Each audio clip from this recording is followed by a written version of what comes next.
right, good afternoon. The lights are on. It's 1:30. I'm going to call the meeting to order. We've got a quorum. Next item on the agenda is the minutes. Did everybody read the minutes?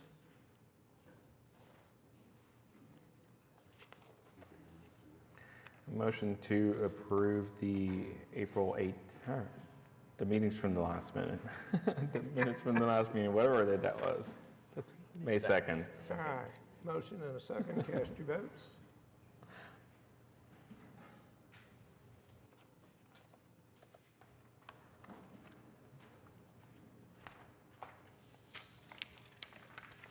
Okay, approved. Continuance requests and withdrawals. And we've got two. So we have a 1B1, case number 15578 has been continued until June the 20th. Then we have item number 4, case number 15612. Staff has worked that out, so this does not need to go for a variance. So we will withdraw that application. And then item number 26, case number 15594 has been withdrawn. Okay. Do we have a motion on item 1, case 15578? Motion to continue case number 15578 to the June 20th meeting, is that correct? Okay. Second. Okay, we have a motion and a second. Cast your votes.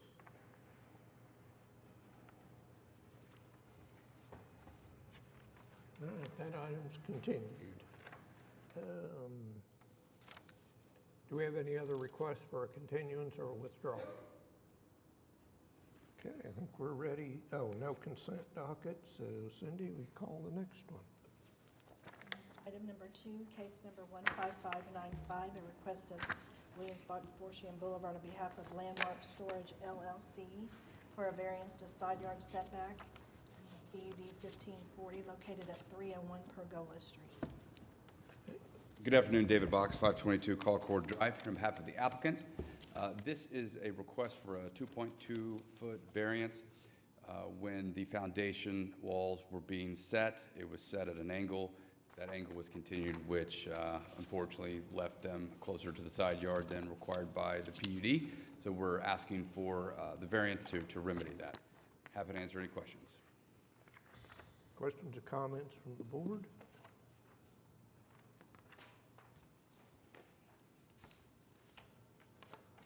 Nobody signed up to speak on this one. Does anybody want to address the board on this application? I guess we're ready for a motion then. David, the neighbors to the north, No comment. no comment. Nope. It does take about half of that 5-foot setback away, and so those houses are 7.5 foot apart, but seeing more and more of these. Yeah, I was thinking about that earlier today. We're seeing more and more of them. I think they're being caught more. I don't think that it's occurring more than it has historically occurred. I think they're just... Yeah. In the resurvey, it's kind of amazing, like when Oklahoma City goes out to inspect, that they can't see that it, first off, wasn't square, and second, that it was that much closer to the property line. Yeah, and you're seeing them in these brand new neighborhoods where production home builders are building a bunch at once, and so there's obviously no fences. It's a field. Yeah. Foundations are getting poured. Oftentimes, you see the same mistake kind of get carried, and there's no good answer other than perhaps training in the field. But we're trying to avoid demolition of a habitable structure. Yeah. Good. All right. Motion to approve case number 15595 for the purposes that it meets the statutory requirements for the requested variance. Second. Motion and a second. Cast your votes. Approved. Item number 3, case number 15632 is a request of Wallace Design Collective on behalf of Rogers Oil Company for a variance to architectural regulations in the C3 district located at 4317 South Shields Boulevard. Thank you. Good afternoon, Purvi Patel with Wallace Design Collective. The address is 410 North Walnut. We are requesting a variance to section 1200.2.F of the zoning code. This is for a Spin City location. This will be their 4th location in the Oklahoma City metro area. They've previously been granted variances for 2 additional locations that were in a C3 zoning. Our site is zone C3, the exact same proposal as the board has seen previously. We'll be using metal panels and cladding to match the existing store prototypes. Happy to answer any questions. Anything from the board? Um, Nobody signed up to speak on this one. Does anybody want to address the board on this application? I think we're ready for a motion. Motion to approve case number 15632 for the purposes that it meets the statutory requirements for the requested variance. Second. Motion and a second. Cast your votes. Thank You're you. approved. So item number 4, case number 15612 has been withdrawn, but we're just wanting to make sure that the applicant is not here to represent. So I don't see them. So item number 5, case number 15646 is a request of Ronald McClarty Jr. of Chrism Properties to allow a variance to the front building line in the R1 located at 1428 Northeast. There I go. Give us your name and address and tell us about your application. My name is Sharonta McClarity. This is my husband, Ronald McClarity. We're requesting a variance due to the encroachment at the front of the property. Address is 1428 Northeast 35th Place. We are building a new home at this we have built a new home at this location, which is why we're standing before you. We did go through each process of inspection and authorization to move forward, and all permits were passed up until the point of, I guess, final inspection on the survey of the property. And unfortunately, we have reached a point of possibly dealing with a hardship if for any reason this house and process cannot move forward. Just to add, we dealt with juvenile vendors, constantly messing with the construction site the whole time we were there, and learning experience for us. First time, that's why we here, so.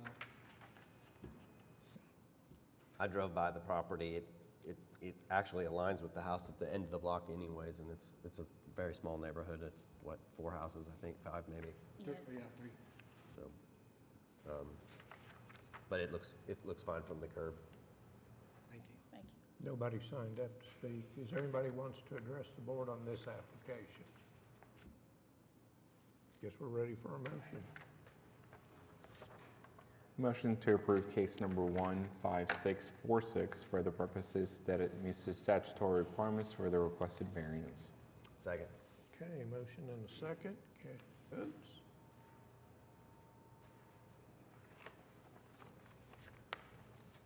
Thank you. Thank you. You're approved.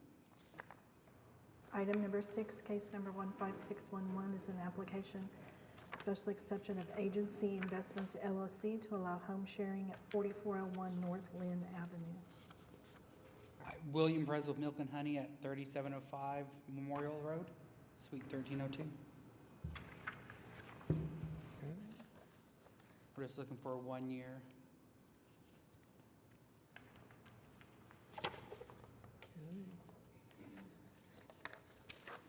Did I see quiet hours on this one?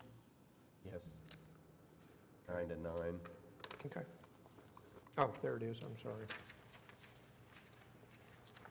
Anything else from the board? There's nobody signed up to speak on this one, so does anybody want to address the board on this application? I guess we're ready for a motion. I think the only thing that's not in the application is the 1 year, which he stated he was good with. Yeah. Okay. Motion to approve case number 15611 for the purposes that it meets the statutory requirements for the requested special exceptions, with the understanding that this shall be for a term of 1 year. Second. Motion and a second. Cast your votes. You're approved. Thank you. Item number 7, case number 15613 is a renewal application of Table Property Management on behalf of Derek K. and Jennifer A. Nightingale to allow home sharing at 1301 Louise Avenue, Unit 1311. Applicant here? They got about 5 too, right? Yeah. I'm gonna just roll those to the bottom and see if they show up late. Okay, nobody signed up to speak on this one. Is anybody here to address the board on item 7, case 15613? Let's just put it at the end of the docket. I mean, Okay, she also has 15614 for home sharing at 1815 North Gatewood. anybody here on that one? Let's put it at the end. She also, item number 9, case number 15615 for home sharing at 1415 Northeast 16th Terrace. Anybody here on that one? Okay, let's put it at the bottom also. Right, 17. Item number 10, case number 15616, there's a renewal for home sharing at 1919 Northwest 11th Street. And same question, anybody here on that application?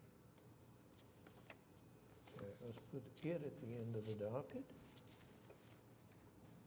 Okay, item number 11, case number 15617, a renewal of for home sharing at 2342 West Park Place.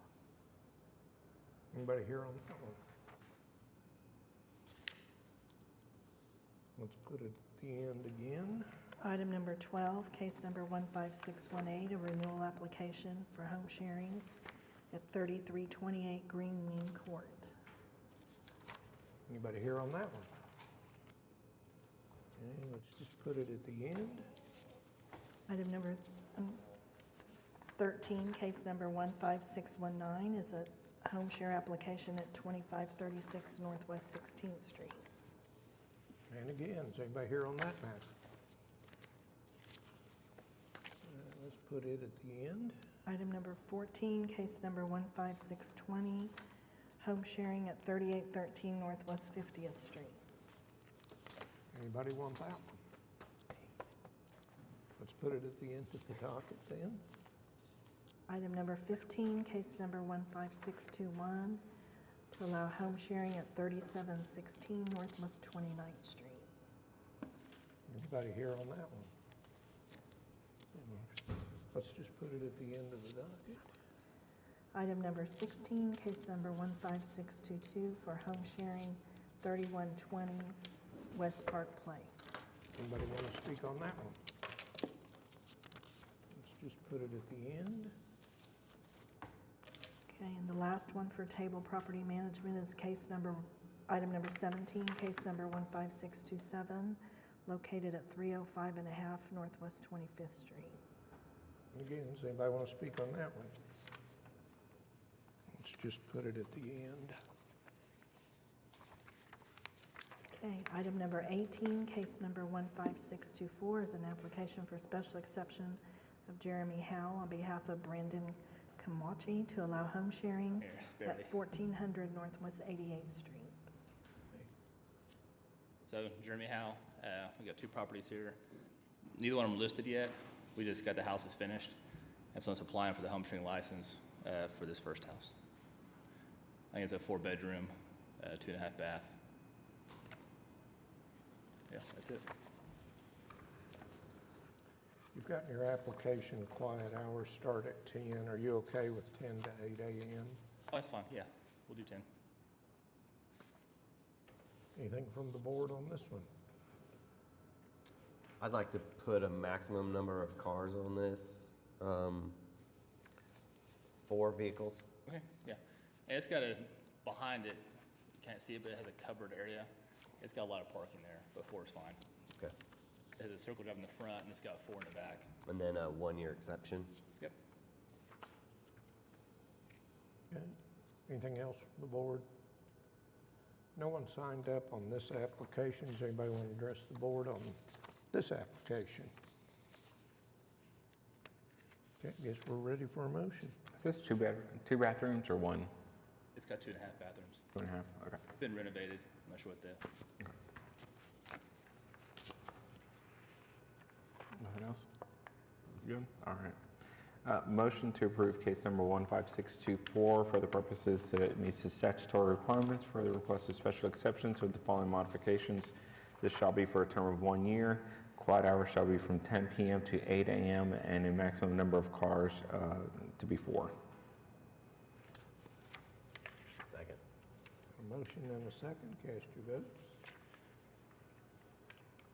You're approved. Item number 19, case number 15625 is an application, special exception of Jeremy Howell on behalf of Abby Denton and Hunter Denner to allow home sharing located at 735 Northwest 30th, Apartment 3.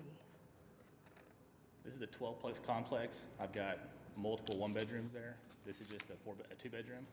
And there's 4 in the whole complex. We're just gonna try to do one of them as a short-term rental. Other 3 are long-term. It's a 2-bedroom, 1 bathroom.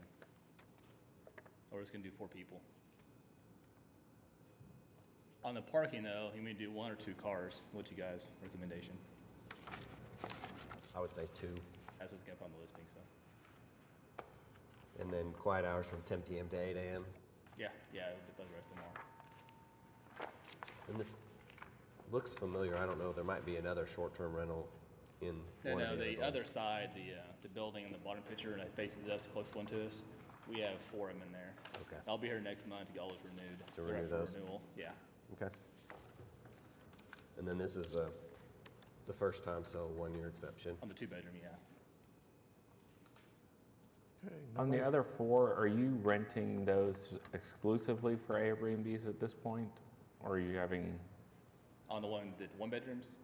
on the ones that are coming up for renewals? Yeah, they're all 1 bedroom, yeah. So it's like we did like half the building on this front side, half are long-term and half are short-term. And then the other building is all 2 bedrooms. We're gonna do 1 of those. But they are short-term on Verbo, Airbnb, and direct. Yes, sir. We try to keep it split half and half.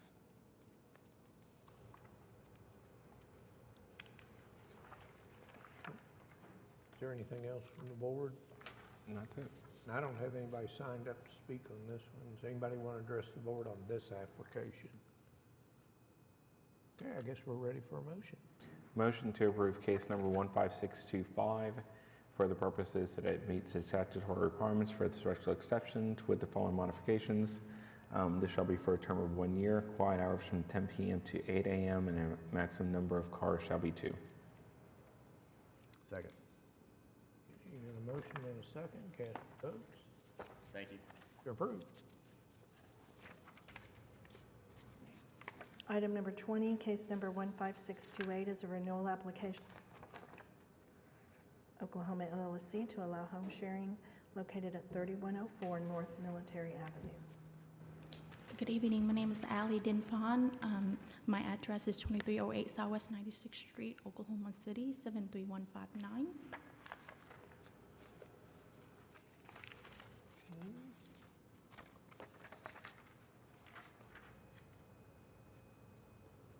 I don't have anybody signed up on this one. Anything from the board? Just a few questions. Yes. It's a 3-bedroom. How many bath? Actually, it's a 4-bedroom, 3-bath.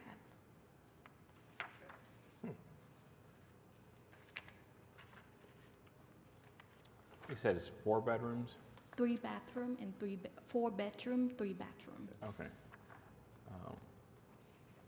Just trying to figure out why the application's just requesting 3 rooms on there. There's like a little addition on the top, and we don't consider that as a bedroom, kind of like a kid playroom. So is it a bedroom when you said 4-bedroom, or is it? It's actually 3-bedroom and 3-bathroom. My bad. I'm sorry. Okay. So is it like a loft area? Yeah, it's like a little loft. Is there beds up there? We put a bed up there for the kid to play. When we approved it for 8 last time, I'm sure. That's what you're asking for again. What size bed? I'm sorry. What size bed is up there? We have a queen.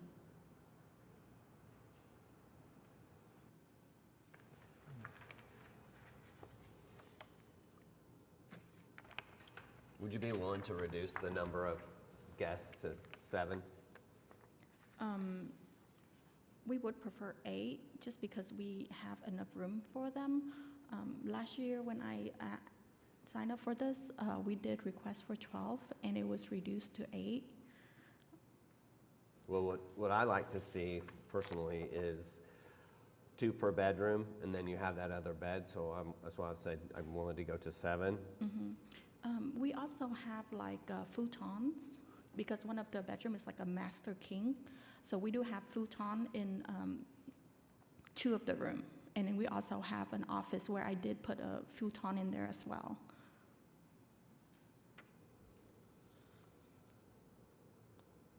Okay. Another question. I was gonna say, we stayed in an Airbnb over Thanksgiving, and it had a loft area. So I mean, if there's enough room, how big is the loft area? How big is the lot? The loft. The loft is quite big, actually. It's, I want to say 600-700 square foot. Okay. Yeah. And it's got a queen bed up there. Yeah. So it's the only reason you don't consider it a room because there's no closet up there? Yeah, there's no closet. There's like a little children playroom up there. Okay. So I don't consider it a bedroom, yes. I've got no problem with 8 under that situation. And then your quiet hours, you have 9 p.m. Can we put 9 p.m. to 8 a.m.? Yes, sir. And then also the number of vehicles that you can have. It seems like the driveway's pretty good. So 4 Yes. vehicles. Yeah. And then a 3-year exception, which is, you're asking for that in the application. Nobody signed up to speak on this one. Is there anybody who wants to address the board on this application? Okay. Anything else from the board? Guess we're ready for a motion. Motion to approve case number 15628 for the purposes that it meets the statutory requirements for special exceptions with the following modifications. Quiet hours shall be from 9 p.m. to 8 a.m. and the maximum number of cars shall be 4. Second. Okay, motion and a second. Cast your votes. You're approved. Thank you. Item number 21, case number 15629 is a renewal application for a special exception for Richard and Patricia Ailing to allow home sharing located at 819 Northwest 24th Street. Hi, I'm Richard Ailing, 2627 Northwest 55th Terrace.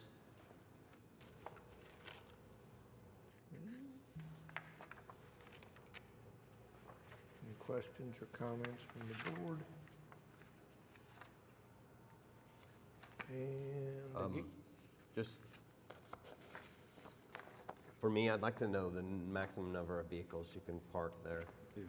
2? 2 Absolutely. with 4 guests, that's a It's got a long driveway, but sidewalk that runs, you could probably squeeze 3 minis in there, but just 2 would be, smart.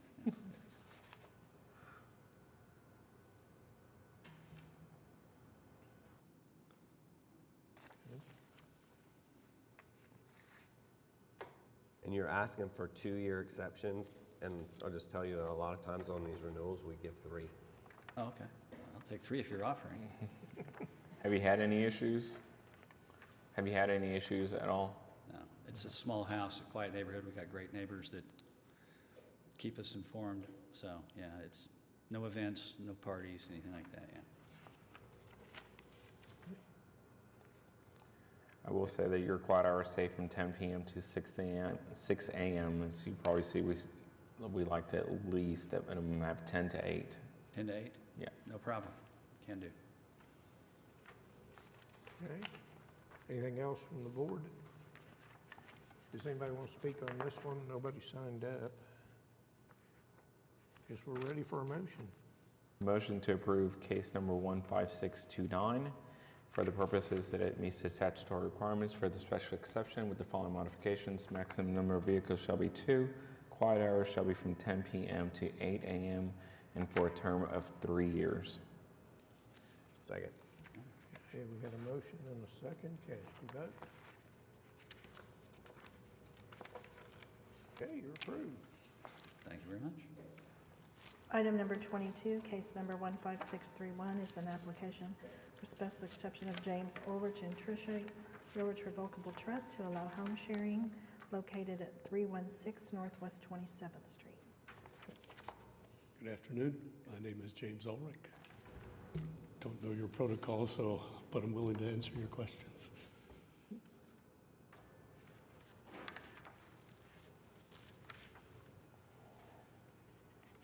Just a couple of questions to add to the application. I'd like to see quiet hours listed from I'm sorry. quiet hours. They're not listed in the application. I'd like to Okay, add well- them. So, 10 to 8 is what I've been hearing, I guess. yes. Okay. And then the maximum number of vehicles that you can fit in the drive. Oh, it could fit 3, but wouldn't want 3.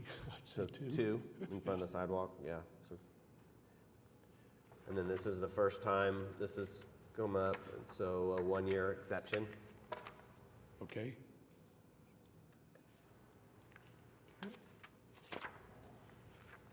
Does anybody want to address the board on his application? Nobody signed up. Okay, I guess we're ready for a motion then. A motion to approve case number 15631 for the purposes that it meets the statutory requirements for the special exceptions with the following modifications. Quiet hours shall be from 10 p.m. to 8 a.m. Maximum number of cars shall be 2 and for a term of 1 year. Second. Okay, motion and a second, cast your votes. Approved. Thank you.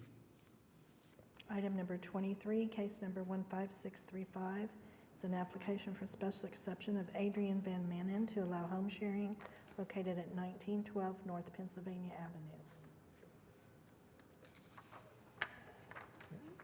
My first time, so I'm ready for your questions. Give us your name and your address. Pardon? Give us your name and address for the Adrian record. Van Manen, 2038 Northwest 19th Street. Questions or comments from the board? Is that a question for me? No. Question for them. Okay. So this is a garage apartment in the Yes. back of the home. You occupy the home? We occupy the home. I guess that's why I'm here, because I've been approved through the right place for the last 2 years with Airbnb, but this time they wouldn't accept it, so I had to come here. So we live in the main house, and the garage apartment is,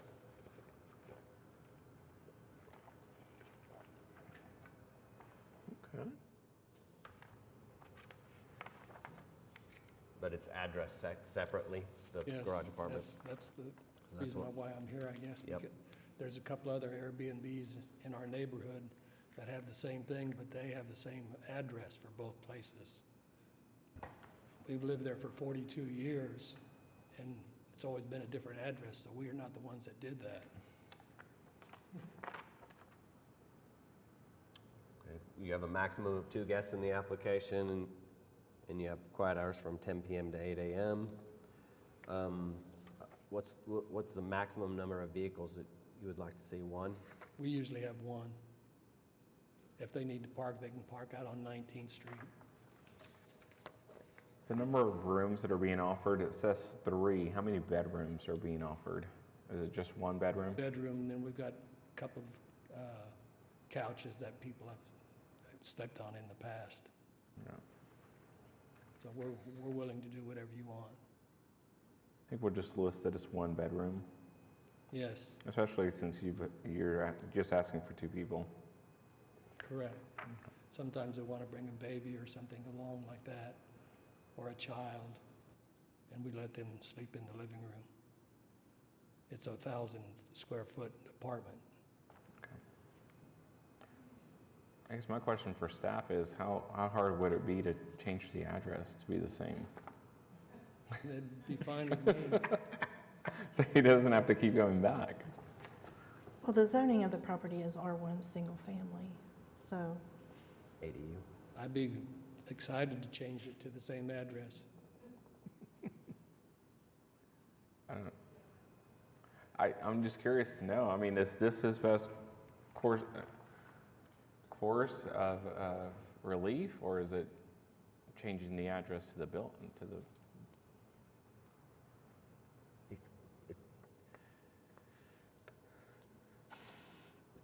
So it's probably a property split. Sarah Welch, Planning Department. Technically, we could change the address, but as there's a proposed ordinance right now to modify some of the regulations regarding home sharing, and one of the points of feedback that we've received is that emergency services wants the buildings both individually addressed. Gotcha.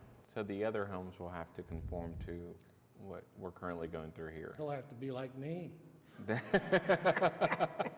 You go. You were just ahead of the times, right? I didn't know it, 42 years ago. Appreciate it, Sarah. Yeah. All right. A one-year exception. Yep, 1 year. Is there anybody want to speak on this application? Nobody signed up. Okay. Do you want to do a 1 year, or do you want to just do 10 years, given this setup? I want as many years as I can get. I understand that, but it is separate. It's an ADU. So to me, I think 1 year's applicable just for the residents around it. Until they change the ordinance, and then I can get it for longer. Depends on how they change the Right, ordinance. it won't be easier. It'll be more difficult. When you come up for a renewal, if we've had no issues in the first year, usually we'll grant 3. Yep. Right, and so it's the ones that we get feedback in that initial year that the homes are problems. Well, I've already had 2 years of Airbnb, but I haven't had it through this arrangement. But I've had it through the city. This is my 3rd year, actually. Because he was occupied. Mm-hmm. So I'm willing to go further 3. Like it's a renewal, because it almost really is a renewal. It was an occupied property, and now it's a separate address. Sounds good. Thank you. He's the toughest one over here, so if he wants it, that's fine. All right, motion to approve case number 15635 for the purposes that it meets the statutory requirements for the requested special exceptions with the following modifications. This shall be for a term of 3 years, a 1-car maximum, and just to modify the application to state that there is 1 bedroom at the property. Second. Okay, we have a motion and a second. Cast your votes. You're approved. Okay, thank you. Item number 24, case number 15633 is a request of Merritt Baker on behalf of Sean Lisenberry for a variance to lot size requirements for a mobile home in the R1 Single Family Residential District located at 4902 South Post Road. Hi there, I'm Merritt Baker, and my address is 1709 Huntington Avenue. We're here applying for a variance of the 5-acre lot size requirement. Be glad to answer any questions or discuss any detailed.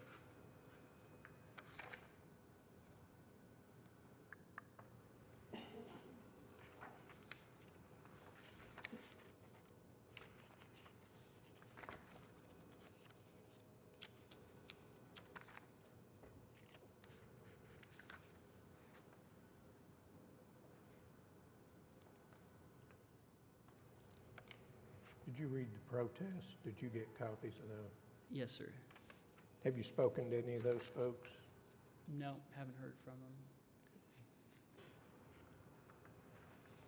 Anything from the board? Did anyone sign up to speak on Not this? on this one, no. Someone's raising their hand. Oh, wait a minute. Is there anybody in the audience who wants to address the board? Ma'am, could you come up? Your turn. You can go to the other podium if you'd like. My name is Shawn Hester, and I'm at 4712 South Post Road. Our property abuts up, our south side of our property butts up to theirs. We got approval to do a land split in thirds. We have the 10 acres, and we are wanting to sell our property, and we believe that this would lower our value of our property to have it there.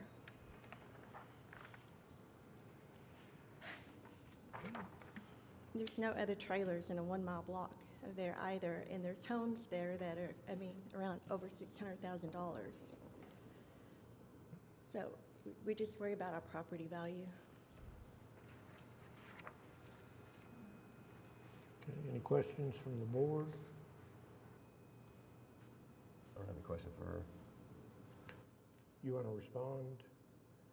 Excuse me? You want to respond to her? Oh, no, other than I would say I absolutely understand that concern.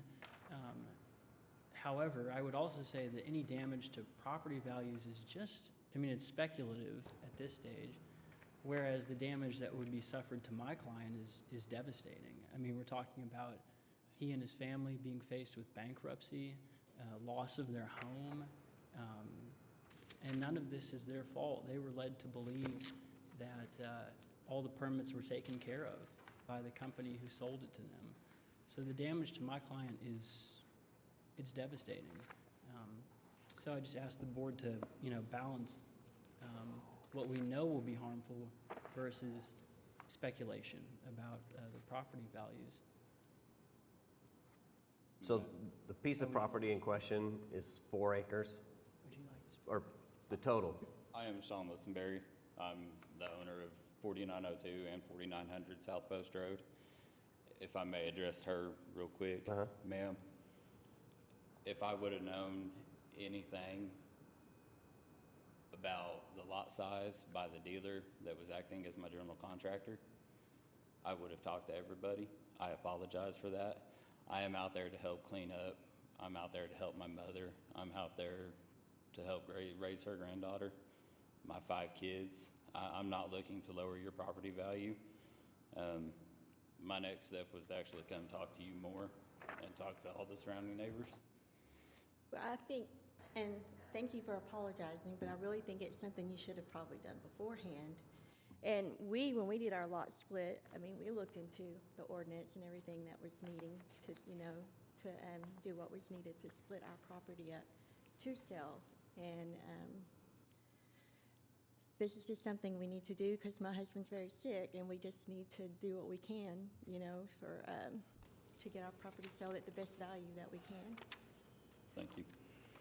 To answer your question, it was a 5-acre lot that my stepfather owns or owned. He has passed away. My mother lives on the back 3 acres of it in a 2-bedroom, 1-bath house, raising her granddaughter. I have 5 children. The company I hired to do this on my purchase agreement said that everything was taken care of by them. Next thing I know, I'm getting orange stickers on my door. I was unaware of this. At this point, I have a $215,000 mortgage against the house. I'm in a rental house. I'm looking at bankruptcy. If I can't have this variance, I am looking at financial disaster. It's going to ruin me if I can't do this. The problem that I have is that you've got it 3 acres and then 2 acres, and you have this new home on the 2-acre section. I'd feel more comfortable if it was just the whole 5 acres, and then maybe we could do a variance for a medical hardship for the manufactured home, and that would meet our regulations. Okay. It's just a different way. I don't know. That's what he says, 5 acres. Because it reads both. That's why I don't understand if it's 4 acres or 5 acres or how many acres this is. Yeah, I Because the saw- lot split it's not split. I thought there might be some confusion on that when I read the application. But yes, so my client's on a 2-acre lot, and then the other one is 3 acres, the parent tract. So combined, they are 5. So it is, originally a 5-acre lot. And then my client was told by the city to do a lot split, which has then pigeonholed him into Yeah, a the only problem violation. is when you said, we're going to do a lot split and put another home on here, you didn't say a manufactured home, which changes the regulations. Right, right.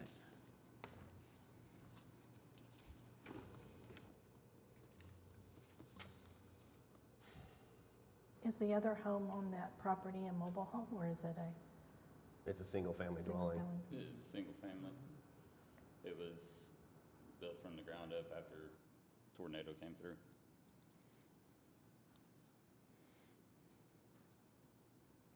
So we do have the medical hardship avenue, which is a variance, I mean, it's a special exception granted temporarily until the need is no longer there, if you're trying to assist a family member, and you can move on a mobile home on that property, but then it's a 3-year term, and then you have to come back and renew until that need is not there to take care of. To me, it's a better avenue to get this done that is more in line with your neighbors and putting a manufactured home on a 2-acre lot.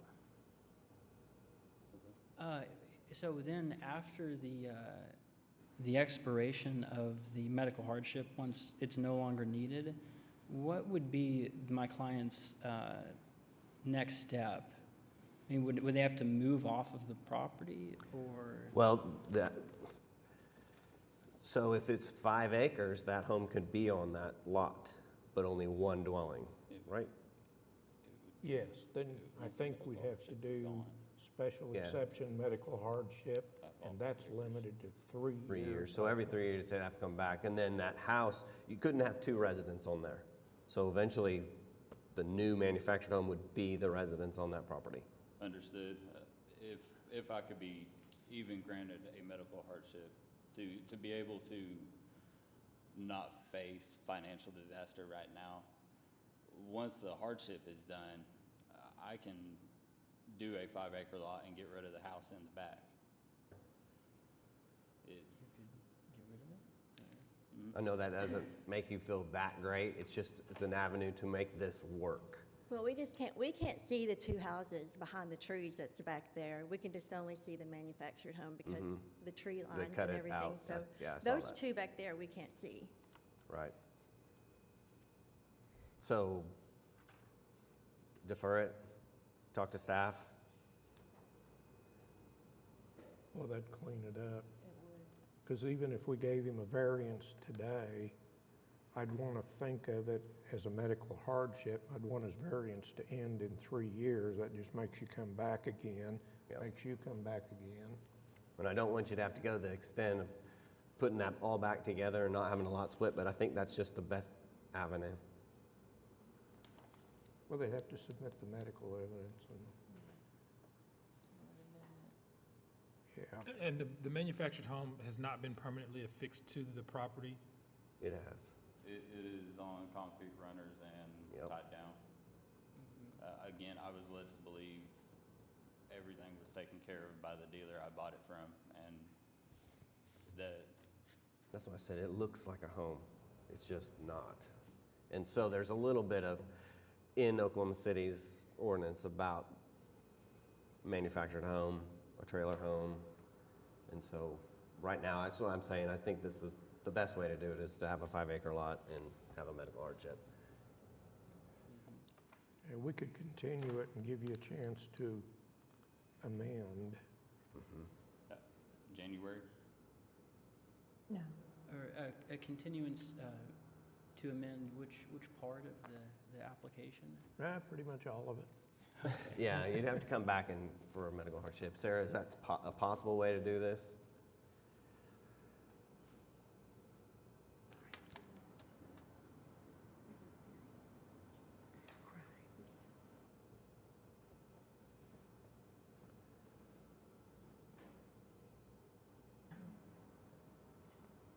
I just don't want to establish a precedent of having a mobile home on a 2-acre lot in Oklahoma City and not just on your street in your rural area.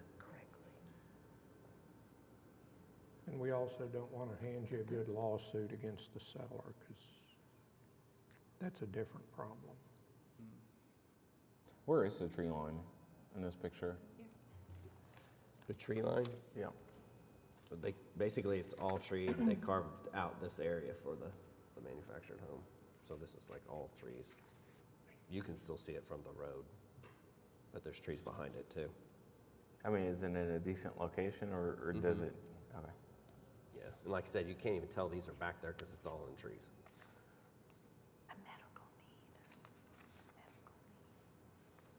I just, again, don't want to put a mobile home on a 2-acre Right. tract. Well, what I've heard is that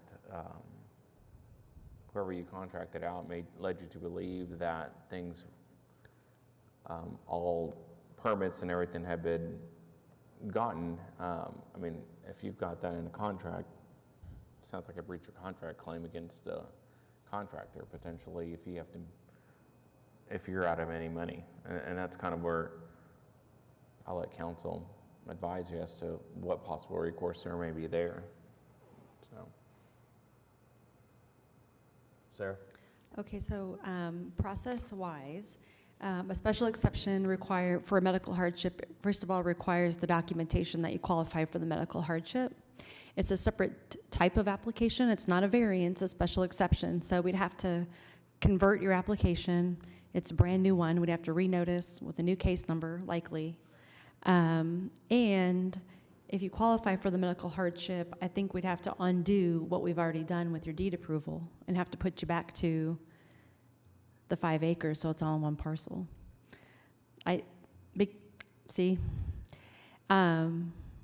We did do deed approval. We did split this into 2 lots because it did qualify. I think we just didn't know that the new lot was for the purpose of the manufactured home. But they do qualify to split that lot under that existing R1 zoning district. all of this costs money, and that's where I'm going back to, is it a possible breach of contract? I don't know. Oh, the viability of a lawsuit against the seller? They have a strong claim. Unfortunately, I think it would be a fraud claim, which is very difficult and expensive to prove because it would rely on the oral representations of the salesman, not what was written in the contract, but testimony about what the salesman told them orally. All right, so it's not actually within the contract that all permits have been secured. It says in my purchase agreement, if I grab any pictures. Oh, sir? Yeah. Step, so we can get it, speak into the microphone. I have a picture of my purchase agreement in the section about permits and everything, and it says the seller will pay for everything. I went through, I have the mortgage, I paid for everything, I've continued to pay for everything, and it wasn't until OG&E reached out and asked about the electrician, and when I contacted the dealer, they said that that's for your building permit, and once it's approved, you will be good to go.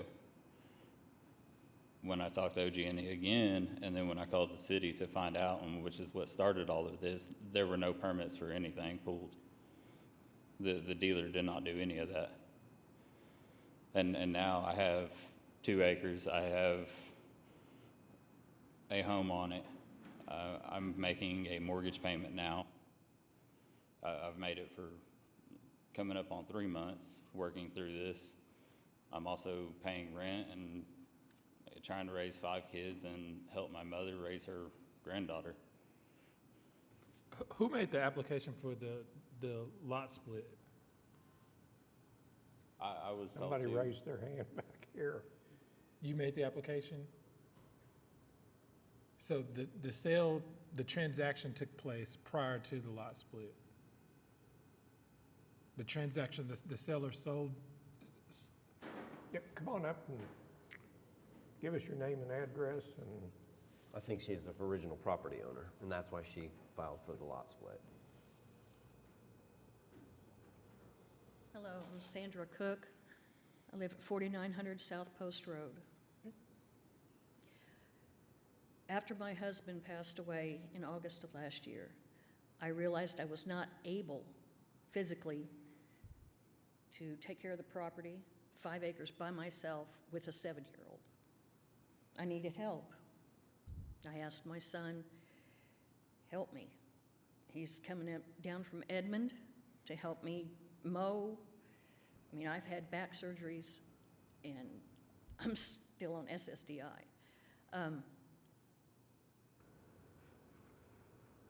he needed a place to live, and my little two-bedroom house was not enough for his 5 kids, his wife, himself, me, and my granddaughter. I gave him 2 acres. The same time I had to remove my husband's name off the property because he had passed away.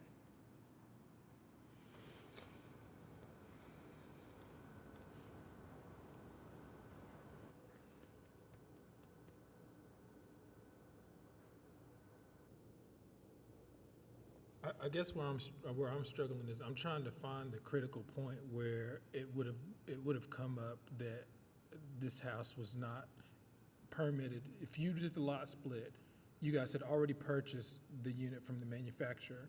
Is that correct? No. You hadn't purchased it. No, at the time of the lot split, they hadn't purchased. So you got the lot split, then you entered into a transaction to purchase. Because he was looking around, figuring out what to do, and then I noticed that. The manufacturer should have known that they couldn't put a mobile home on 2 acres.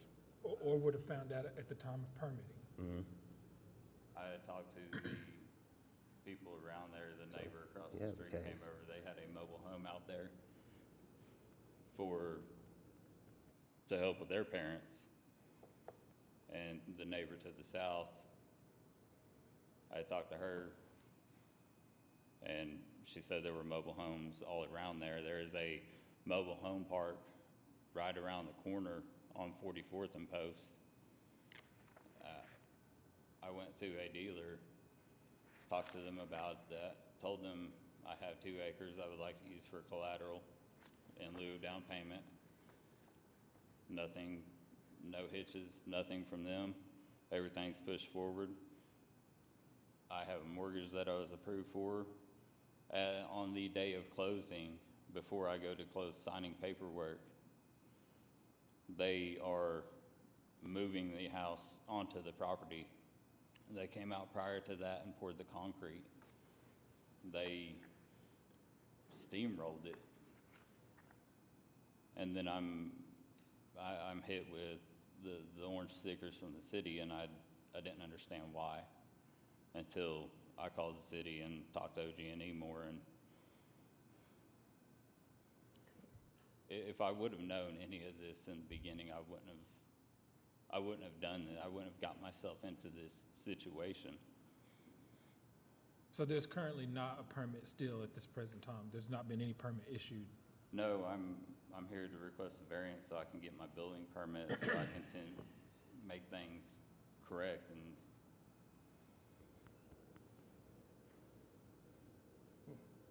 I was told that they will not issue a permit without the variance.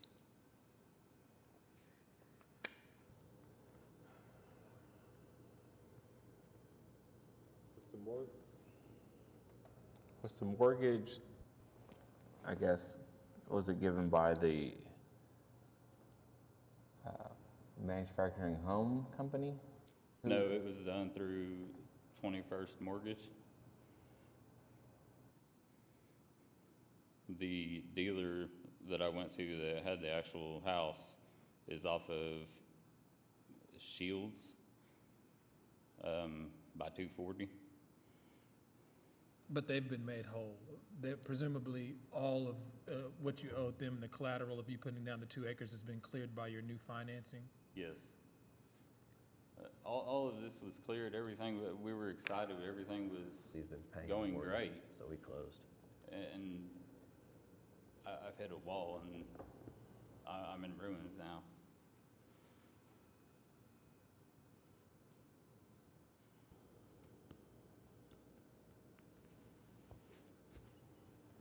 I think we're asking a lot of questions because we're trying to see how we can help you, but also help all the community, right? So I think that's why you're getting a lot of questions, is everyone's brain's trying to turn to come up with a solution. I don't think there's an easy one, all things considered. So I'm not sure what to advise. They're the zoning experts, so. I just don't want you to feel like you're getting attacked up there. So, No, I understand. This process is very emotional. I don't know if nothing's granted, I'm at a point now, I'm out of money to do anything else. I can't continue to pay the rent where I'm at. I can't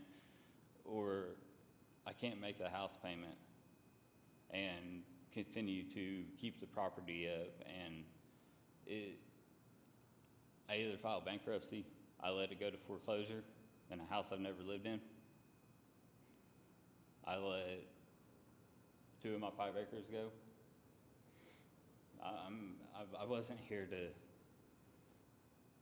do anything unintentionally, and I'm sorry for that. And on a side note to her, I would like to talk to you if you are going to sell property. I have another family member that would like to actually purchase some of your property.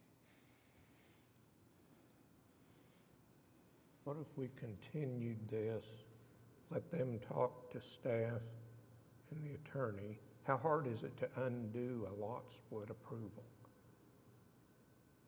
Because you can trade deeds and get this back to 1 5-acre tract. It's not difficult. I think our question right off the bat would be, is the intent, however, to hold this in 2 different parcels in 2 different ownerships? Or for this family land, is it okay for it to all be in, you know, if mom's intent was to deed or to have her son own that 2 acres, I don't want to push someone into undoing what their plan for their family is, so. I guess my question too would be the mortgage. What Yes. is the mortgage covering? Is it covering the 2 acres plus the manufactured home? And if you undo this, is that going to trigger some due on sale clause? Exactly. That's my concern about even going with the medical hardship route is, I've obviously not reviewed the mortgage, but that language is going to be pretty standard, and you don't want to get him in a situation where his notice called due. So a continuance then would allow staff to look at all of that documentation and make a recommendation, not only to the applicant, but also in the report that you all review. Because obviously we don't have that before you right now. So if that occurs, Sarah and Cindy, is a 1-meeting continuance enough time for you all to have time to look at the documents that the applicant has, or would you need more time? Well, we wouldn't know about the mortgage No, if terminology. I could work with you on that part. Okay. But if he, So June 6th is our next meeting, June 6th, and then we have June 20th. okay.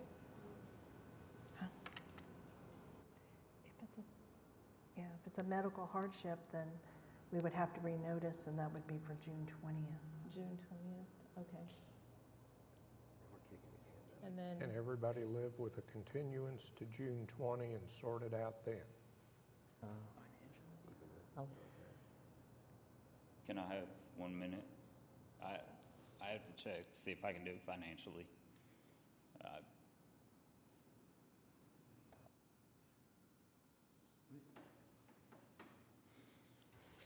I can push to June. Do we have,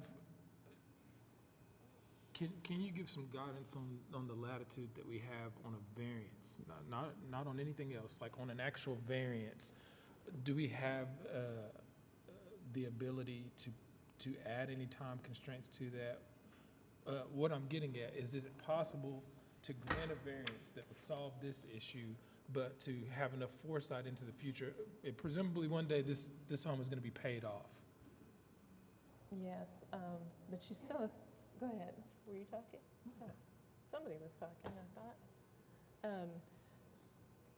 You do have a lot of room to do a lot of things, but you have to operate within not only the variance restrictions and requirements, but his situation. And so the idea of the continuance was to look at all of that to see whether the relief he's seeking is the correct relief based on the authority that you have as a board.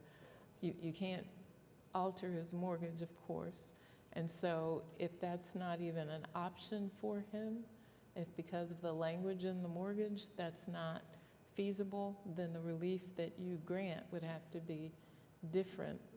It would have to be something that allowed him to be made better by the action that you take. So we can't really tell him something right now without looking at all of the documents that he's got, the mortgage information, the application that he submitted earlier. We have a lot of items to review, and those aren't before us right now. Yeah, I'm perfectly fine with continuing it. I just wanted to know, especially as it pertains to the discussion about, medical hardship, because I think that solves one piece of it. I don't think that solves all of it. I see what you're saying, but, the medical hardship also has its own requirements, and he's not meeting those right now. So we have to figure out a way to get him to meet the requirements of the ordinance. He's not at that point. Whether or not that's something that's even feasible, looking at his personal situation, his personal circumstances that he probably doesn't want to go into too much detail about here in an open meeting.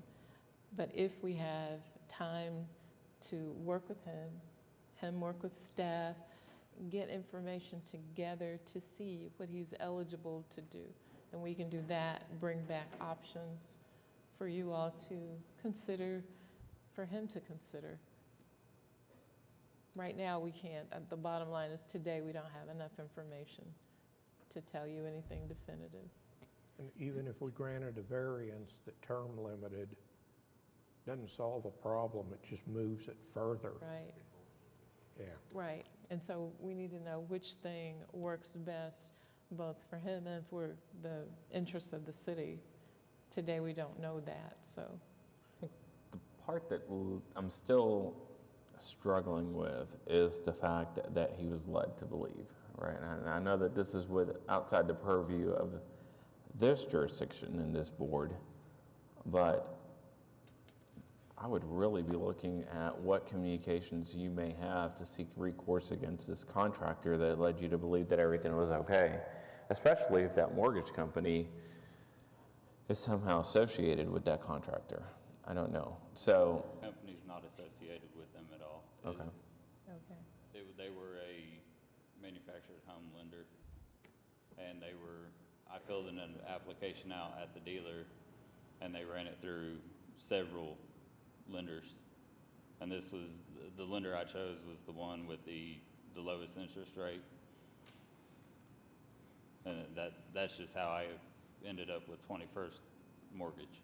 I'm sure they would want some sort of collateral, so I think that, from the standpoint, if you do merge these two tracts back together, I don't know if you can do an amended mortgage to encumber the whole 5 acres rather than just a 2-acre tract. So I think there may be opportunities for them not to call that note due, right? But this is not an easy situation to try to rectify.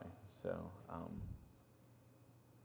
I think that the best course of action from where we're at now, in order to try to process this properly, is probably just to move it to that June 20th meeting and see what we can try to figure out.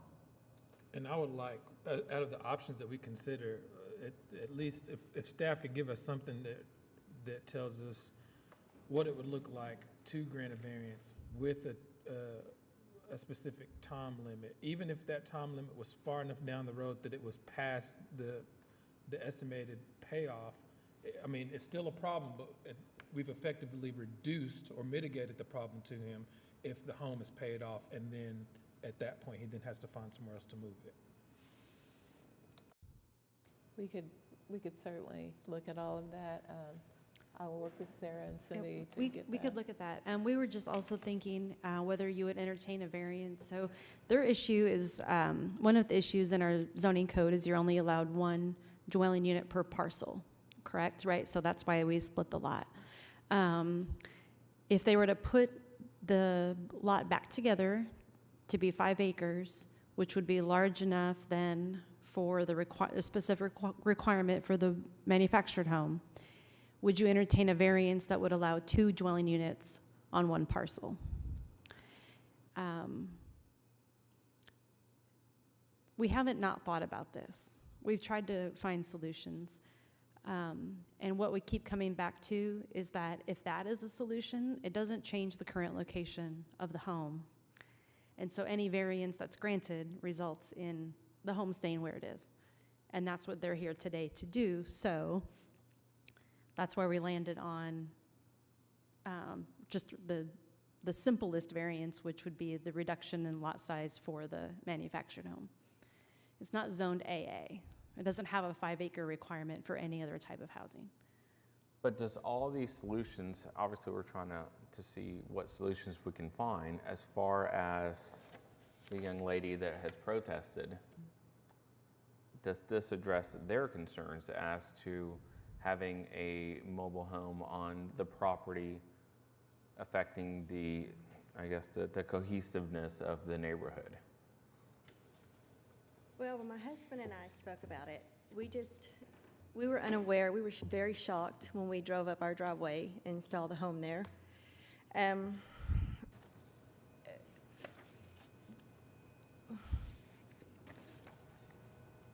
We just think it'll devalue our home. That we're really, it's something that we really need to get sold due to our own personal issues that we have going on. And I just don't know that very many people would be interested in it. Because they're building large homes around there.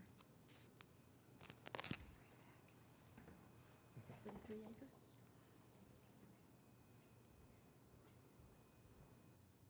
If it was behind the tree line to where you could not see it, understanding that right now it's affixed to where its current location, if you put the two lots back together, is it possible to move it farther back to where you cannot see it from the roadway?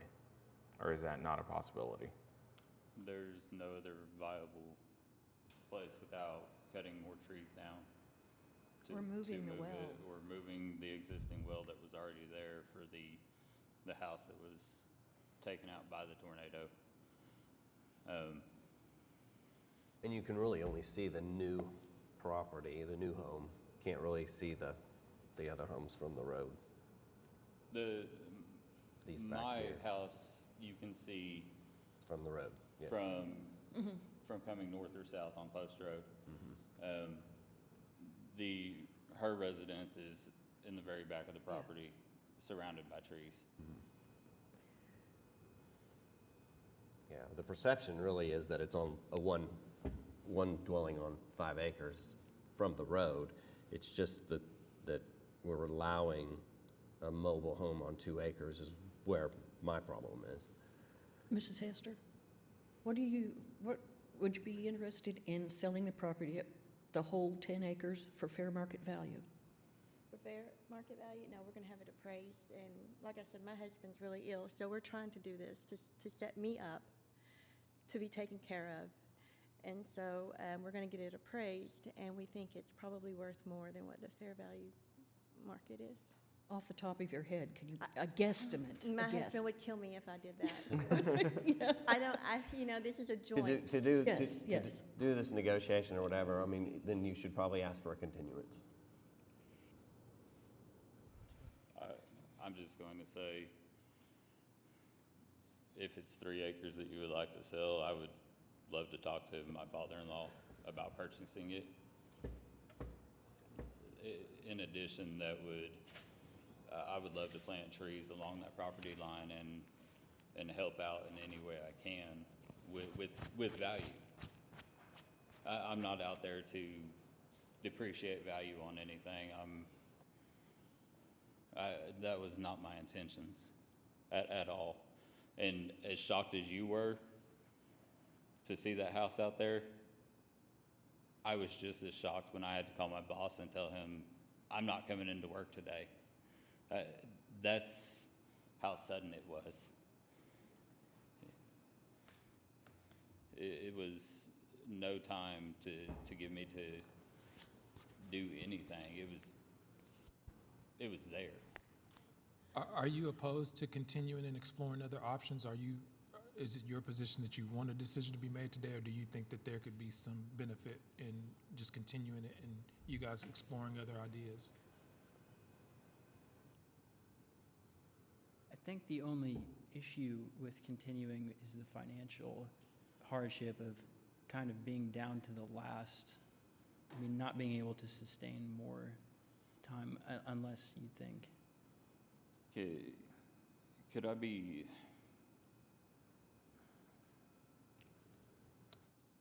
could I have a temporary variance to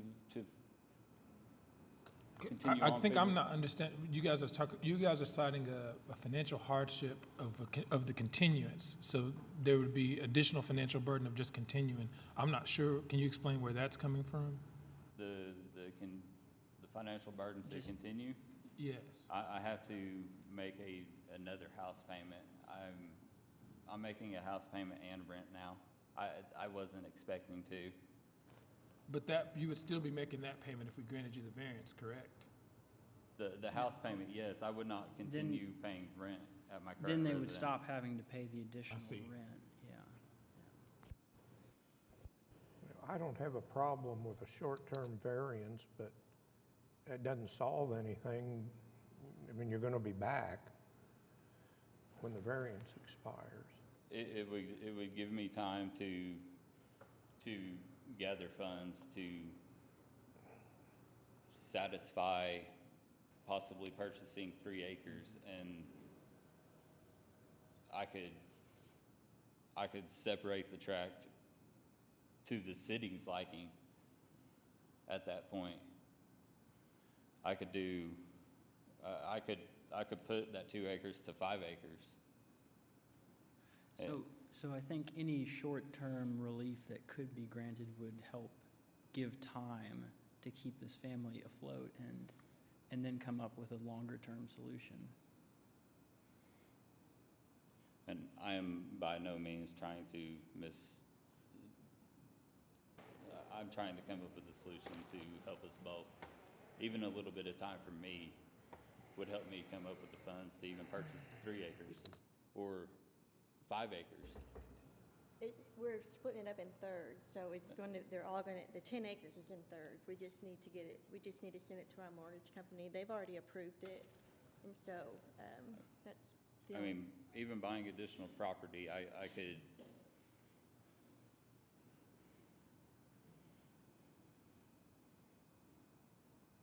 Okay.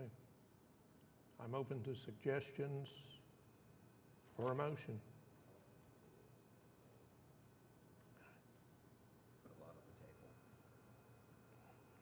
I think there's a lot to consider, and I think that the consensus up here is to continue this to the June 20th meeting and then reassess.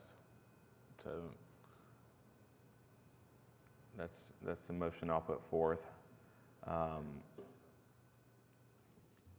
think you could go to the June 6th meeting. We only need the second meeting if we need to renotice, but we can't go backwards. So if you want to just do it to the next meeting, and if we decide that we need to renotice, then we will take action on this application at the next meeting. Okay. Is that okay?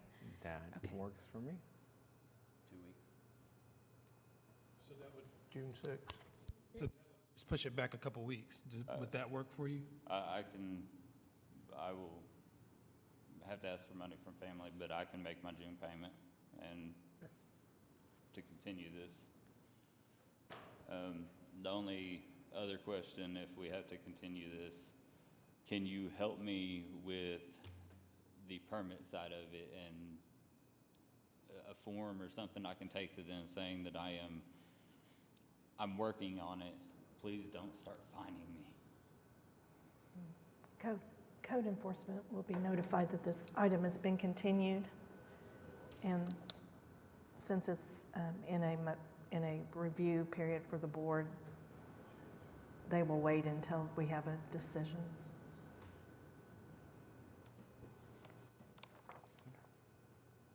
Good. Ready for a motion? Motion to continue case number 15633 to the June 6th meeting. Okay, motion and a second to continue. Cast your votes. Okay, we'll see you on June 6th. Thank you. Item number 25, case number 15623, request of Martha Rodriguez for a variance to encroachment of the front yard setback located at 1625 Southwest 31st Street.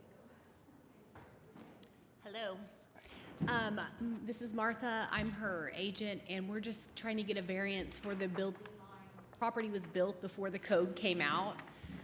So we were 2 days before closing, and obviously a lender's not gonna put any money down on a house over the building line, so.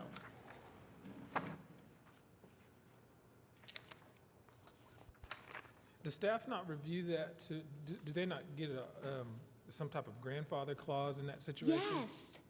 Yeah, you know, that's what I wanted to ask you guys today, because it cost her $1,200 to come file this, and the code came out after the house was built. It should be grandfathered in. I agree. Along with all your neighbors, because the house does line up with the other houses on the street. So it, And I called them when I was talking to the department. They were saying nobody had done a variance on that whole street yet. So she was just the unfortunate first one that got to do it 2 days before closing.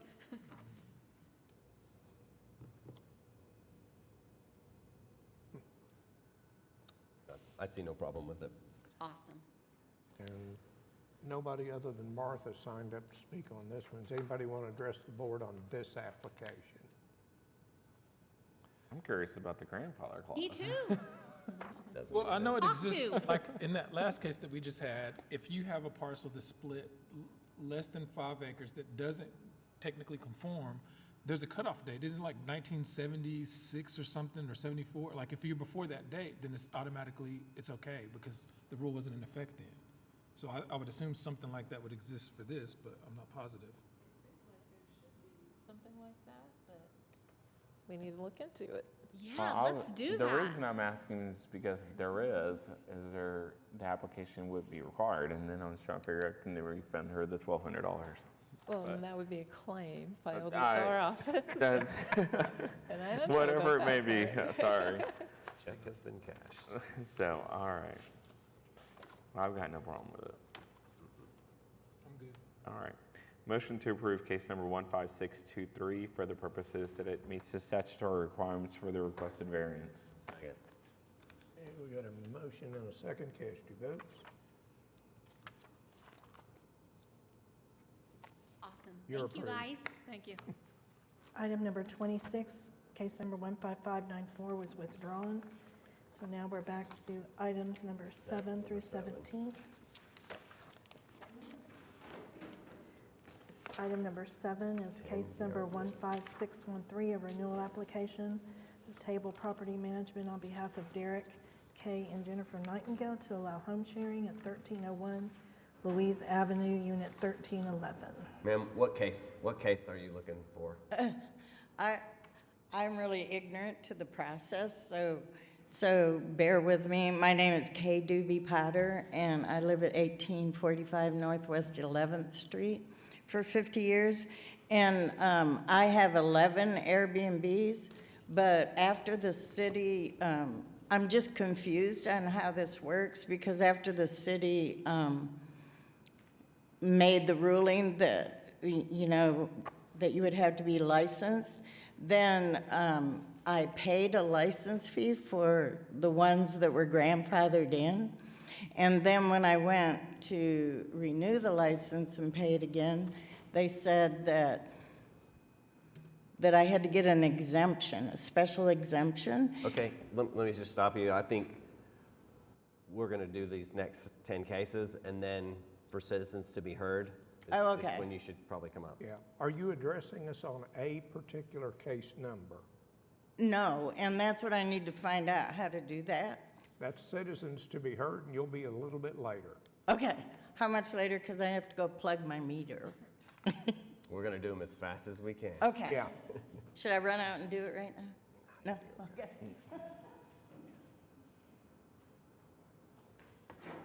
Okay, I think we're on number 7.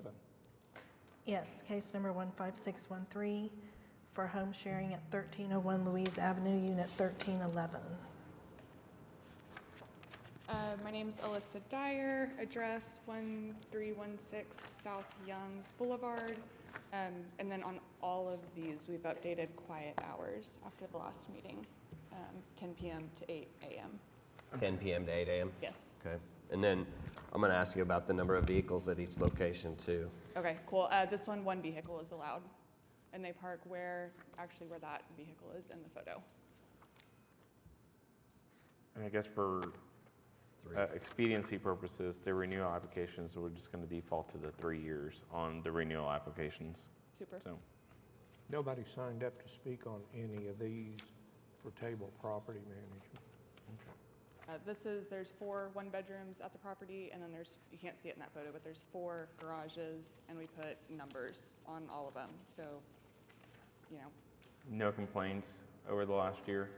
No, when we first got the license for this, the back neighbor had asked us to clean up yard and some of the other stuff, so we've been chipping away at that, and I think that's been cozy.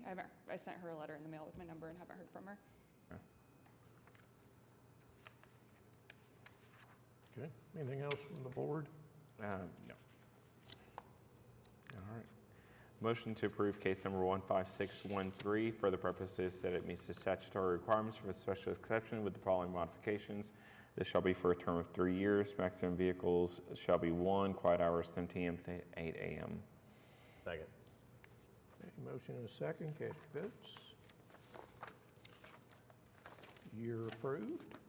Item number 8, case number 15614 is a renewal application of Table Property Management on behalf of Kevin Yang to allow home sharing at 1815 North Gatewood Avenue. Okay, nobody signed up on this one either. Okay, on this one, same thing with quiet hours, and then for parking, it is a single lane driveway, so duplex, when long-term tenant upstairs, then we have the downstairs as a short-term rental. My preference would be to let the long-term tenant have that designated parking, but that would require the short-term to have 1 vehicle in the street. So He's how been many? there for like 3 years, and he's just cool, so I'd like to let him have the parking.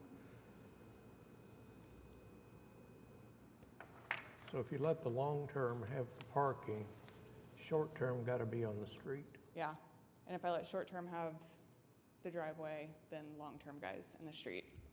And he just bought a brand new So I'd be vehicle. comfortable with 1 car Yeah. in the street. That's what we've got now.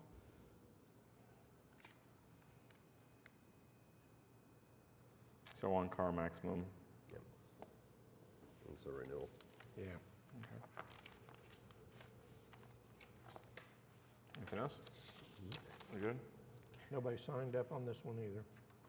All right. Motion to approve case number 15614 for the purposes that it meets the statutory requirements for special exceptions with the following modifications. Shall be for a term of 3 years, quiet hours from 10 p.m. to 8 a.m., 1 car maximum. Second. Okay, motion and a second, cast your votes. You're approved. Item number 9, case number 15615 is a renewal application of Table Property Management on behalf of Dyerwood Holdings to allow home sharing, 1415 Northeast 16th Terrace.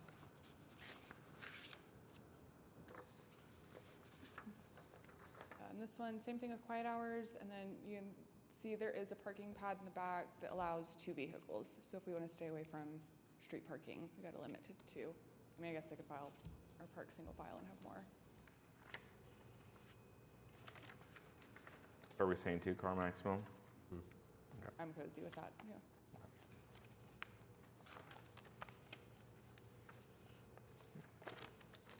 Nobody signed up to speak on this one. Okay. So we're ready for a motion. Motion to approve case number 15615 for the purposes that it meets the statutory requirements for special exceptions with the following modifications. This shall be for a term of 3 years. Quiet hours shall be from 10 p.m. to 8 a.m. and a 2 car maximum. Second.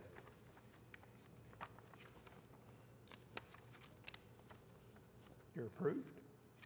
Item number 10, case number 15616, a renewal application for Table Property Management on behalf of Cindy Levetz to allow home sharing at 1919 Northwest 11th, Unit 2.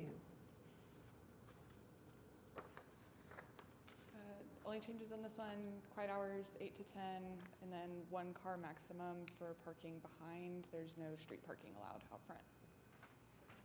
I can go with 8 to 10, but would you rather do 10 to 8. Or 10, yes, yes, yes. I heard it too. 8, yes. You said This- no on this- street parking? Yeah, no on-street parking Yeah. and one car. One car? Mm-hmm, And this is a quadplex. Does the owner own the whole building? mm-hmm. Yeah, so the other 3 are long-term. Long-term. Mhm. Okay, nobody's signed up to speak on this one. I think we're ready for a motion. Motion to approve case number 15616 for the purposes that it meets the statutory requirements for special exceptions with the following modifications. This shall be for a term of 3 years, 1 car maximum, quiet hours 10 p.m. to 8 a.m., and no on-street parking.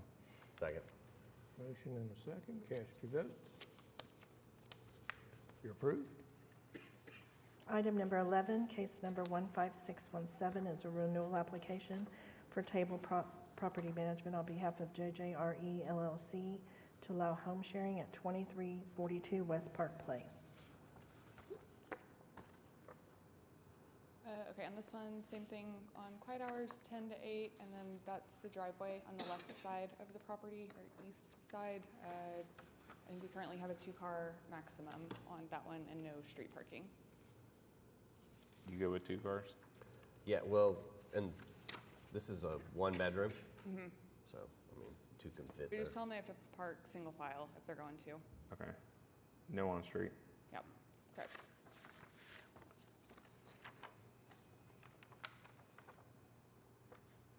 Okay, nobody signed up to speak. I guess we're ready for a motion. Motion to approve case number 15617 for the purposes that it meets the statutory requirements for special exceptions with the following modifications. This shall be for a term of 3 years, 1 car maximum, 2 car maximum, no on-street parking, quiet hours from 10 p.m. to 8 a.m. Second. Motion and a second, cast your votes. Approved. Item number 12, case number 15618 is a renewal application of Table Property Management on behalf of Adam Eaton and Abby Eaton to allow home sharing, 3328 Green Wing Court. Same thing for quiet hours on this one. I don't think we have a vehicle because there's so much parking in this community, but we can if we need to. They're just rows of townhomes, and so there's parking everywhere. Are there assigned parking spots in there, or? So there's, all the townhomes have 2, oh, okay, yeah, this just shows it. So there's property, and then courtyard, and then garage, and there's just rows and rows of that. And so there's additional, so there's a 2-car garage, and then there's additional spaces Out by the road. between, yeah, and then, so between, like where that median and the primary road is. And then there's also, on the left-hand side between each row of townhomes, more parking. It's a 3-bedroom home, and Mhm. in the application, you have it listed as a king bed, a queen bed, and a twin bed. Mhm. But then you have 6 people. Mhm. Oh, bunk bed, yeah, so the twin and twin. Twin for the bunks. bunk, yeah. Okay, nobody signed up to speak on this one. So 3 cars, is that good? Yeah, sure. Ready for a motion, I think. Motion to approve case number 15618 for the purposes that it meets the statutory requirements for a special exception with the following modifications. Quiet hours from 10 p.m. to 8 a.m., 3-car maximum, and for a term of 3 years. Second. Okay, a motion and a second. Cast your votes.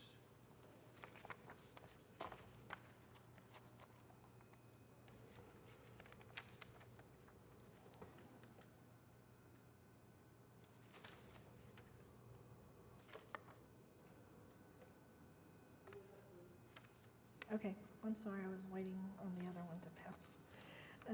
Item 13, case number 15619 is an application for special exception of Table Property Management on behalf of Anna Lee to allow home sharing at 2536 Northwest 16th Street. Same thing with quiet hours on this one, and then this one, it's a duplex, so the long-term tenant, yeah, that's photo, so he drives down that driveway and parks in the back of the house, and then the short-term rental guests park, there's a concrete pad in front of the home, and so there's, yeah, that shows it a little better. So right now, I think we have it limited where it's 2 guests, and you can't park on that street because it's 16th. Can you fit 2 cars there by that tree? Yeah, you can squeeze 3, but if you've got like a truck or a 4Runner or anything bigger than 2. yeah. So we generally just tell people to stick to 2, so we don't have to deal with upset. This is a new one. Okay, nobody signed up to speak on this one.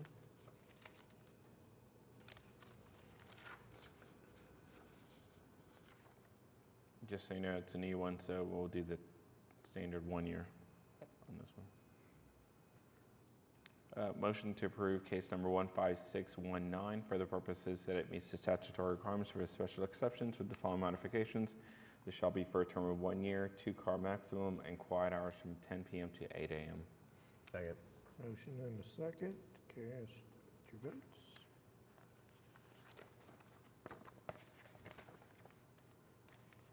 Approved. Item number 14, case number 15620, an application for special exception of table property management on behalf of Mark Cody Clinton to allow home sharing at 3813 Northwest 50th.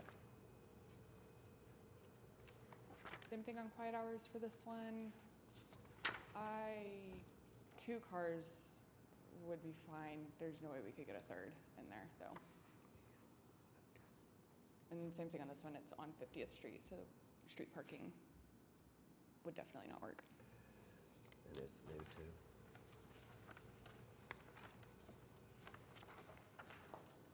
Okay, nobody signed up on this one.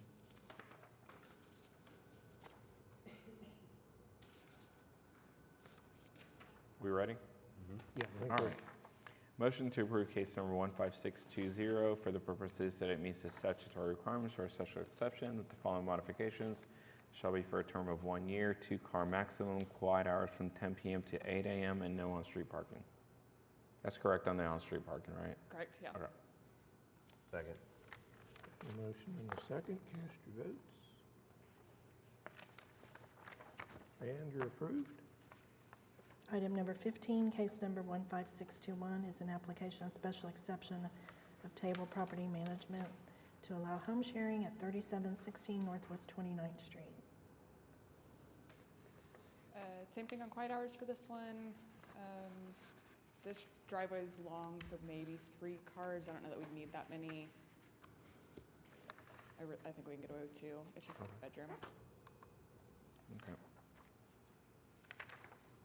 Okay, nobody signed up to speak on this, please. And it's new. Same thing for this one and 16, 1 year. So I just, We good? Yeah. Okay. I think we're ready. Motion to approve case number 15621 for the purposes that it meets the statutory requirements for special exceptions with the following modifications. It shall be for a term of 1 year, quiet hours from 10 p.m. to 8 a.m., and 2-car maximum. Second. Okay, motion and a second.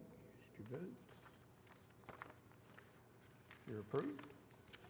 Item number 16, case number 15622, is an application of special exception of table property management on behalf of Sophie Min to allow home sharing, 3120 West Park Place.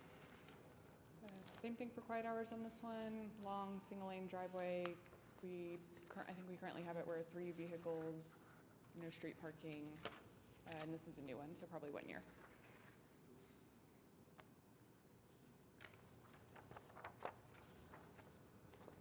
Okay, nobody signed up to speak on this She said one. 3 cars. 3 cars, yeah. Yeah. All right. Motion to approve case number 15622 for the purposes that it meets the statutory requirements for special exceptions with the following modifications. This shall be for a term of 1 year, quiet hours from 10 p.m. to 8 a.m., 3-car maximum, and no on-street parking. Second. Motion and a second. Cast your votes. Approved. Item number 17, case number 15627, is a renewal application of table property management on behalf of Compound Real Estate LLC to allow home sharing at 305 and a half Northwest 25th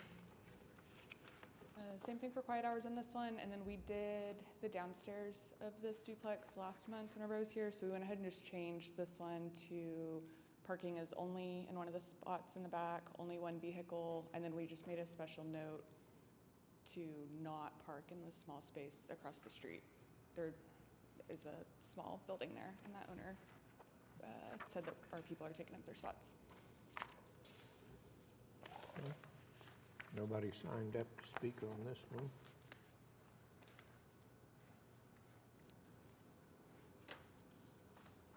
Ready? Yeah, oh, I'm sorry. Yeah. All right, no, I'm just making sure.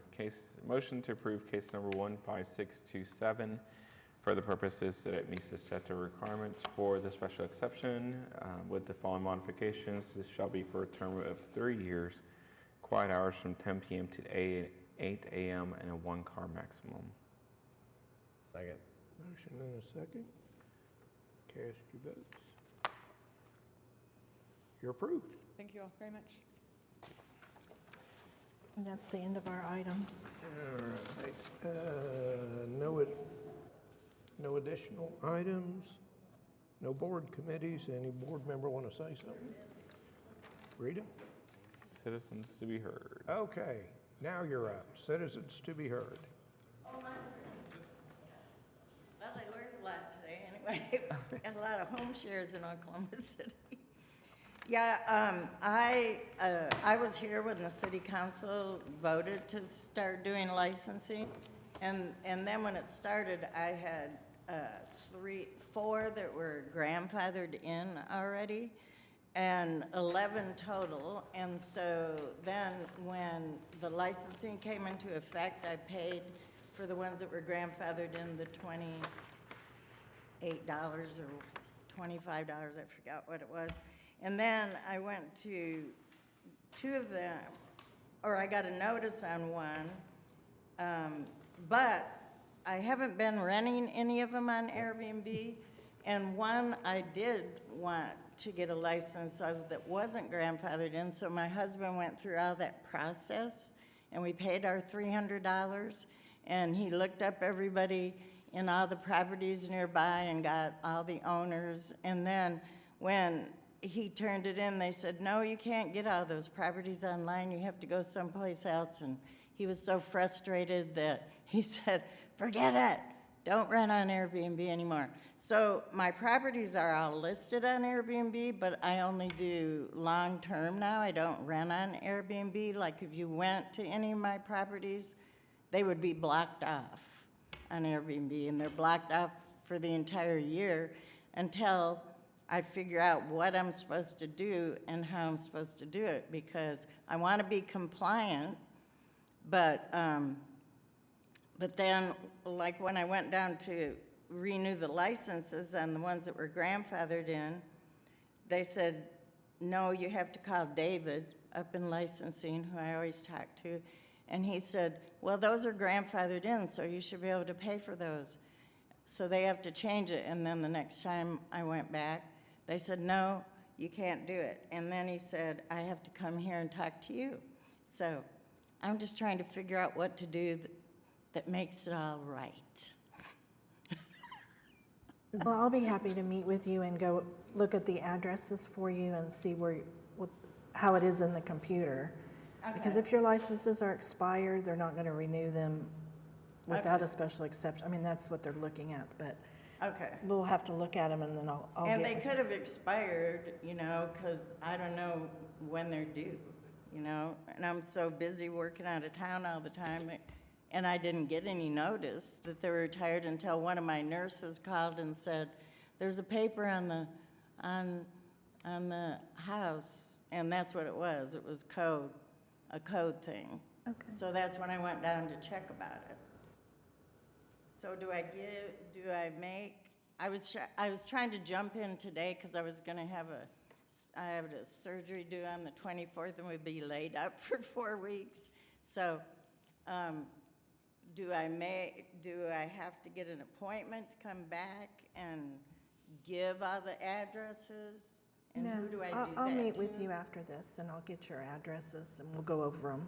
Okay. Okay. Okay, and then Oh, right now? Okay. All right. Wait a minute. One more thing. I need your name and address for the Oh. record. Again, okay. K. Doobie Potter, 1845 Northwest 11th Street, number 4. Okay. And I see I'm in Ward 6.